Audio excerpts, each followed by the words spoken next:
Welcome, everyone. It's Thursday afternoon, and that means it's time for another edition of the HockeyDebates.com podcast. I am your co-host, Bob Duff, as always joined by the esteemed Hall of Fame hockey writer, Kevin Allen. And today our special guest, chugging the Pepsi, is Jerry Hack, who is a new author, whose new book, if you haven't heard of it, you should. It's called Memoir of a Hockey Nobody, and I love the catchline. They said I couldn't be in the NHL, so I went out and proved them right. Well, Jerry, I guess to start us off, just talk about the genesis of this book, how it came to be. Man, it was kind of a sudden thing. I just was goofing around on Facebook, telling stories of my playing days, and a few of the people that on my Facebook friends list mentioned that I should write a book. And I hadn't written anything other than Facebook posts since high school 40 years ago, so wasn't sure that I could really write a whole book. And the thing that got me going was that my parents had both passed away in recent years. My mom in 2012, and my dad in 2012, and my mom in 2018. And I didn't know their story. I didn't know what they did when they were growing up. They both grew up in the 30s, in the Depression and World War II. And I just thought of my own daughter, who was right here. Say hi. Hi. And so, yeah, go cure cancer or something. So I wanted her to know my story. So I just I wrote the first couple of chapters and showed it to my wife, and she said it doesn't suck. So I thought I saw it through, and she read it when it was finished, and she said it was we might have something here. So I got it published. What can you walk us through a little bit about some of the aspects of your journey? I mean, I saw that you didn't start skating until you were a teenager. Can you kind of talk about that and how why you started at such a late age, and why you were inspired to try to take it to a higher level? Well, in growing up, I had always played street hockey, and I just loved being a goalie. It was absolutely my obsession. I just never wanted to do anything else, and I had always dreamed of playing ice hockey, but it just wasn't a possibility. We just didn't have the wherewithal to have me play ice hockey. It was an expensive sport. My parents didn't make a lot of money. We barely made ends meet. So, we just I was a year out of high school, and through a twist of fate, a friend of mine was playing on a men's beer league team, and it was summer. And they were practicing once a week or playing, scrimmage games once a week. And I asked him if I could, get a tryout, because he said his goalie was really terrible and he was complaining about him quite a bit. So I thought, could maybe give me a shot. And they said, yeah, they were always looking for goalies. So I went and bought a pair of skates and tried to apply what I knew already to ice hockey, which was quite a shock to the system. But once I got the skating part down, and back then I was a pretty good athlete, and so it came quite quickly. I didn't, it took me a couple of years, but I got stronger on my skates and learned by watching everybody else, and just kind of went from there. Now you ended up going and playing some senior hockey in some pretty wild places. Like Assiniboia, Saskatchewan was one, and then Whitehorse in the Yukon. So I mean, you were pretty desperate to make your dream come true when you're going to places like that. Tell us a little bit about those stops. Well, yeah, it was funny. I'd been playing men's beer league hockey for till I started when I was 18, and it was when I was 26 that I answered an ad in the Vancouver province. It said a team in Saskatchewan was looking for players and a goalie, and that it was salary negotiable. That's what got my my attention, and I actually passed the ad. I looked at it and I passed by it, and then I started thinking, that there's nothing really, and I'm not married, I don't have any kids, my job is seasonal, so I just thought there's nothing really stopping me from going. So I went back and phoned and made the mistake of telling the guy the truth, and then I finally convinced them to let me come out and have a tryout, and tryout turned into one practice, and one practice turned into one game, and then one game turned into, they signed me for the rest of that season. And then I ended up spending 3.5 seasons there. And yeah, we played all over Saskatchewan. It was a lot of road trips. So what league would that have been? Sorry? What league would that have been in? The South Central Senior Hockey League. And then the last year I was there, I believe it was the Yellowhead Hockey League, I think. The South Central League had folded. So, did you get paid by the game, or how did it work? My first year, I got paid by the month. I got $1,000 a month plus $100 for room and board, and then after that, it was by the game. So, what was Whitehorse like? I mean, people think of the Yukon and they just think of the Arctic, but I mean, Whitehorse, from what I've seen of it, I've not been there, but it looks like it's not a bad town. Yeah, I went to from Assiniboia. I actually went to Fresno, California first, and I was there for a couple of months and trying out down there. And then the coach that I had in Saskatchewan got hired on in Whitehorse, and he called me down in Fresno and asked me how it was going. And at the time, I was in the middle of a incredible slump, and I just told him, things could be better. And he said, well, one of our goalies retired up here. We need a goalie. You're coming up here, and we're guaranteeing you this, guaranteeing you that. And so off I went. I went from 104 Fahrenheit to minus 10 Celsius in 4 hours. So it's a bit of a culture shock. But yeah, Whitehorse was a great town. You're so isolated up there. It just has a different vibe to it, and they say that Whitehorse has 4 seasons, but 3 of them are winter. So it was an adjustment, that it didn't warm up until like middle of May, and then by middle of August, it's getting down to freezing again at night. And so the summer is very short, but the characters up there, I could write another book about just Whitehorse, about the people that I met up there, and even the non-hockey playing people. Like it was a great community. It was a little bit cliquey.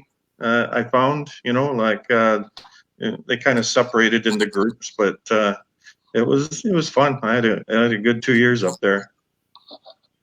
What's the craziest thing that ever happened to you during your career? Craziest thing that ever happened to me personally? Yeah. Well, I write about it in the book. We were playing in Fairbanks, Alaska. I was playing for Whitehorse, and the other goalie couldn't come because he had to work. So I got to play both games. And in Fairbanks, their fans are loud and proud and raucous and ruthless. They will say anything to get you off your game. They came up with stuff that I wouldn't have come up with in a million years. They insulted my name, my family, my heritage. They found out personal things about me that they would yell at me during the games, and yeah, it was it made for an electric atmosphere because they filled the building. It only held about 2,000 people, but they filled it, and it was loud. It was an electric atmosphere. And anyway, these 2 games, they outshot us pretty badly. Both games, I stopped over 50 shots both games, and we lost both games, but they were close. And after the second game, we were in the handshake, and the PA announcer came over and said, Jerry Hack has stopped 104 out of 112 shots this weekend. How about giving him a round of applause? And to my amazement, I'm still shocked about it to this day because I can't believe it happened. But all 2,000 people stood up and applauded for close to a minute, and it was pretty special because they weren't our fans, and they certainly were no fan of me. And so for that to happen, I thought, well, I must have done something pretty special, and so that was pretty much the craziest thing that ever happened to me. Now, in your mind, Jerry, did you honestly believe that you were going to make it? You were going to make it to the NHL, or was it just playing for the love of the game? No, the dream kind of died fairly quickly. Once I realized where I was and who I was playing against, and when I got there, pretty much everybody that I was playing with and against had played some form of junior hockey. Some had played pro. There's a couple guys that I played against even had a cup of coffee in the NHL. And so for, the 5.5 years that I played senior hockey, for 3 of those years, I was solidly the number 2 guy. So, there was no real expectation of taking it any further. I was a realist. I had my feet firmly planted on the ground. I didn't have any delusions of grandeur that I was some great NHL caliber goalie who was just stuck somewhere. I just enjoyed the ride for what it was, and then took it wherever it was going to take me, and until it abruptly ended. Did you ever in the summer league or anything have the opportunity to measure yourself against an active NHL player? Sometimes you end up facing them in summer league and stuff when guys are training. Yeah, many times. I played against Cliff Ronning and Tiger Williams. A few others. Can't think of his name now, but a few guys that played for the Canucks and stuff. But when you play against those types of players, they tend to expose your weaknesses fairly quickly. So you might do fairly well for a while, but once they figure you out, you're pretty much dead meat. So it was always fun to go against. I played in tournaments against guys. Tiger Williams, I played against in a native tournament, and he hit me in the thigh twice in a row in the same spot, and I had a Charlie horse for a week. That guy had a heavy shot, and I actually tried out for a TV show called Making the Cut. It was on CBC quite a long time ago, but I made it through the first series of things when it was just goalies. There were 17 goalies, and I think they picked two or three, and I got through that. And so I got to the next stage, and there's NHL scouts and players from everywhere, like Europe and college hockey and stuff like that. So it's always nice to pit yourself against better people, better players. So yeah, I think I held my own, but there was no way I was ever going to go any further than I did. I pretty much maxed out any potential I ever had. Well, certainly got to ask you, Jerry, obviously the NHL season, which seems so long ago right now, but toward the end, before we had the shutdown, of course, David Ayres made his monumental debut as emergency goalie for the Hurricanes against the Leafs. Now, when you look at his resume, he played senior hockey and I think he played some junior B.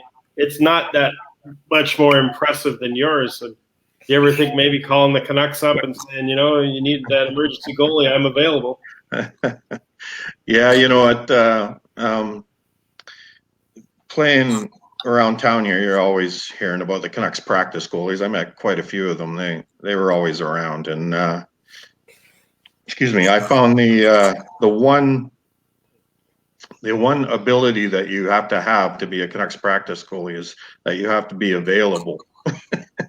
That's the number one thing. So, I was always working, so I could never make it to their practices. I'm sure I could have been I could have been used for target practice, but yeah, the David Ayres thing, somebody asked me what I would have done in that situation. I told them, I wouldn't have been able to get my equipment on fast enough. I would have been out there like a shot because, I'm a pretty modest guy. I really don't like talking about myself. You can probably tell I'm quite uncomfortable doing so. But in my own head, I'm really cocky.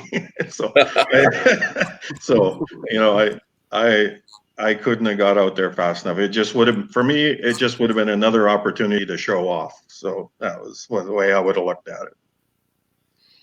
All right, well, Jerry, we're going to let you go. We really appreciate you sharing your memories. And before we let you go, we're going to ask you again to show us your book and let us know where people can pick it up. Yeah, it's where's my camera? There you go. Yeah, Memoir of a Hockey Nobody. They said I couldn't make the NHL, so I went out and proved them right. It's available on Amazon, Barnes and Noble, Chapters, all online. It's not in the bookstores yet, but we're working on that. And also my website, www.jerryhack.com. And just always remember to wear your mask in public. That's a good look. Yeah. Well, thanks again for joining me anymore. That's Thanks for coming on, Jerry. Yeah. Okay, thanks a lot, guys. Really appreciate you having me on. So, yeah, thank you very much. I'm thrilled to be here. So they say we've all got a book in us, and you've proven them right. So, yeah. Next book. Have a good day, guys. All right, thanks a lot. Later. Thanks for coming. It's kind of interesting, Kevin, when you look at that David Ayres story. I mean, you hear baseball purists complain, when they bring the shortstop in to pitch that, oh, this is making a mockery of the game. And yet, hockey people seem to be okay. Emergency goalie stories are kind of the stuff of legend. You go through even the Stanley Cup final, whether it was the Lester Patrick situation in 1928, Alfie Moore in 1938, guys that just got put in the net in the Stanley Cup final because there was nobody else. And those are like iconic tales. They're like, people wax poetic about them. But if that was, the right fielder coming into pitch in the World Series, there'd be all these baseball purists claiming that, oh, you're ruining the game. Yeah, I've never understood that, to be honest, because I'm always very excited when things like that happen. I would love to have been there live when an emergency goalie had to step in. And, I was at the Cap Center one night years ago, 30 years ago, when I first started covering the league, when I can't remember exactly how it worked, but both the goalies, one goalie was injured and then the other one wasn't doing well. And, after the game, Brian Murray, the coach of the Capitals, said that they were ready to ask Gaetan Duchesne to put on the pads because Gaetan had fooled around in practice a little bit and was comfortable doing that. And I just thought, wow, that would have been the greatest story ever. And I remember going around and doing a story the following week where I basically got a hold of every team and asked their coach, who would be your emergency goalie. And it was a fun story because, usually it was some shot blocking defenseman and, but everyone, gave it some thought because back then they didn't have the setup where you had an emergency goalie. And I've always just been intrigued by that. I love it when you run out of pitchers in Major League Baseball, and because there's always some shortstop or third baseman or utility guy who's got a knuckleball that he wants to try or a bit of a curveball. And, it's not easy for major leaguers to adjust to a guy that's not throwing 85 plus. They're not used to that. I mean, that's why the changeup is an effective pitch because they're sitting on 90. And so it takes like seeing a pitcher a couple of times before they can measure him. It's not easy for them to do that. So, it's always kind of fun. And I just shrug at people. If you take yourself too seriously, we're still just playing sports. Even if it's professional, it's still supposed to be fun. And, I like oddball things. Even in the NFL, we've had, the story of Tom Maddie who was a running back, had to come in and play quarterback. In the NFL, we've had all sorts of things happen in sports where, guys have had to play out of position or do something they weren't accustomed to doing. And, that's part of, as you said, the legends of the game, the legacy of the sport. Well, way back when in 1920, there was an NHL team in Quebec for one season, and they were a dreadful team. In a 24-game season, they went 4-20. And toward the end of the season, their goalie got hurt, and they didn't have another goalie. They borrowed a goalie from Toronto for one game, but then for the last two games of the season, which was a home and home against Ottawa, Harry Mummery, who was one of their defensemen, said, "Okay, I'll go in," and played the last two games and won the last game of the season. And Ottawa won the Stanley Cup that year. So he, a defenseman went in net and beat the Stanley Cup champions. So, I mean, that's pretty incredible. I mean, Harry was kind of that, the old theory about a goalie. If you can't get a good one, you get a big one. Well, Harry, for his era, he was 5'11" and about 230 pounds. So he would have been massive in 1920, I would imagine. He probably filled a lot of net. Well, it never, obviously this never came up, but, you could see where Gordie Howe could have played goal. In fact, when he was in elementary school, he was banned. He was so good as a goal scorer. He was banned in his league, in the elementary school league, from playing out because he was so dominant. He could only play in goal. So he did when he was in elementary school. I've always envisioned that, after hearing that story, that if there had been an emergency, Gordie could have gone in the net. And as you said, back then he was a big guy. Glenn Hall once told me that Gordie Howe, even though he was only 6 foot 205, seemed like he was 6'8" because everybody was 5'9" back then, or 5'10". So, I think Gordie would have made a great goalie. Yeah. Well, I guess we can't avoid talking about COVID because it's still in the news, and we're seeing outbreaks in baseball teams. We've seen two PGA players get sidelined. And when you start seeing guys in an individual sport getting it, you got to wonder, what's going to happen when, whether it's Major League Baseball or the NBA or the NHL, when these teams get going, are they going to be able to avoid it? Yeah, no, that's the question. And, some of this is just part of the shakedown cruise. Like, the players are just coming together now. And, we see that in baseball and with hockey. And so they're getting together. So the hope is that you can clean it all up before you start competition, because you'll have had continual testing for an extended period of time. And in theory, you've got everybody that has it quarantined and you're starting fresh. But the problem with that, as you and I have been discussing now for several weeks, is it just takes one person to, break the sanctity of the bubble. And, going out and seeing a friend who came into town, or a brother, or, just wanting to go out and, have a beer and feel normal, getting out in the town, just takes one. And then if you're unlucky and contract the disease and bring it back in the bubble, well, if there's going to be several teams staying at the same hotel, that lobby becomes a petri dish if that happens. So, we're not out of the woods yet, although, I think one thing we've seen in the PGA is, you can go on and still carry on in competition, even if you have positive tests.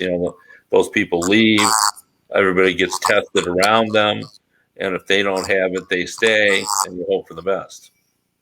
Yeah, I mean, as you say, to try, and that's why I wonder, is Las Vegas not just asking for trouble if they put the hockey there? I mean, you can't tell me if you've got 8 teams of hockey players in Las Vegas, you're going to guarantee that you're going to 100% lock those guys down. There's not one guy who's going to sneak out and go to the casino or whatever. And, that'll be an instance where what happens in Vegas won't stay in Vegas. Well, pun intended, I don't like the odds that'll work. So,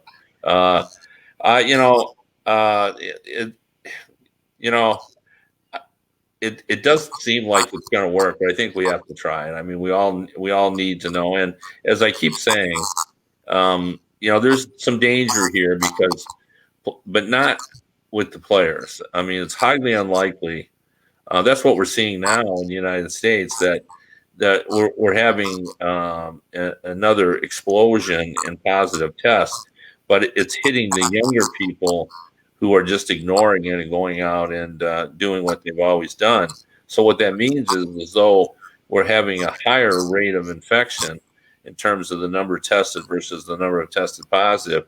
We're having fewer percentage of deaths because it's the younger people who are healthier, who are getting it. And that's not to say that some of them haven't passed away, but I think that's what the point that we have to do remember is that though not impossible, and certainly there's some danger here, but it isn't likely that any of the athletes will have a particularly hard time. I mean, you never know because saying that, but there is a general rule athletes are pretty healthy, but what we don't know is what they've got going on at home, and if they have a grandparent or a parent that's living with them, they might have a child who has some medical issues, and we do have some players. I mean, we have Max Domi who is a diabetic, and there are a few others who escape me right now, but there are some who have some known, acknowledged medical issues that put them at a higher risk. And I mean, I don't know the full details of it because I'm not an immigration expert, but we had Donald Trump this week restrict temporary work visas for immigrants coming to the U.S. Now, I don't know how that works with athletes. Are they going to be involved in this? Are there going to be any issues getting some of these European players into the U.S. if they're not already there? Well, I've seen it said that the NHL is comfortable. So I'm sure there's been some behind the scenes discussion that the NHL is comfortable that everything will be worked out. I tell you, I've seen on social media the discussion about whether both of the hub cities should be in Canada simply because they have fewer cases and the outbreak isn't as severe. And there's a certain amount of logic to that. The only issue I would bring up, though, is that, we've seen here in America that, this week's hotspot isn't the same as next month's hotspot. So, we could say, all right, we're all going to Toronto and Edmonton for the two hubs. And then a month from now, at the end of July, Toronto and Edmonton could be the Canadian hotspots. I mean, you just don't really know how this disease and this virus is going to migrate. And then you're also going to be into the issue where you're going to have to deal with more than one government too, which, if there is some sort of outbreak, you don't know how the Canadian government might react or a provincial government in whatever city they decide to go to might react compared to, we pretty much know how the U.S. government's going to react. They're just going to say, what the heck? Go on. So, I don't know if that's a positive about Donald Trump, but at least these sports leagues know he's not going to shut them down. Yeah, no, he seems pretty gung-ho, and that sports are an important part of his desire to have an opening of the economy. So what a strange world we live in now where, in Europe, they're now considering having a ban on travel from Americans coming abroad. So, here we are supposedly, one of the best medical communities in the world. And, people are worried about how that we don't have our act together and dealing with this virus. And, based on what we see was, somebody's hiding out in his living room and not getting a haircut and not venturing out. It does seem like we don't have quite a handle on how this is going to play out. Of course, I'm talking to a guy that is going to get his first haircut tomorrow, right? Yeah, no, on Tuesday. So hopefully the next time we're on the podcast, I will not look like a hideous beast anymore. I'll look like a less hideous beast, I guess. Yeah. No, I have one. I have an appointment, but it's not till August. So hopefully I can get something done before then.